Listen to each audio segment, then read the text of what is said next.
Want to add a new location on Google Maps? First, open Google Maps on your Android or iPhone.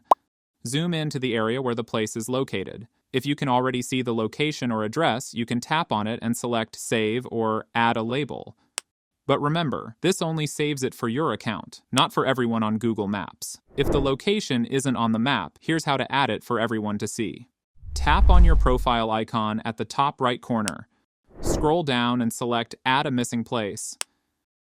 Now, fill out the details. Enter the place name, choose a category, like food and drink, coffee shop, and add the address. If the address isn't recognized, tap Edit Map Location and drag the pin to the exact spot. You can also add extra details like opening hours, phone number, or website. These details help Google verify and display your location faster. Once everything looks correct, tap Submit. Google will review your request, usually within a few days. After approval, your place will appear publicly on Google Maps. And that's it. Follow and subscribe for more tech tips and tricks.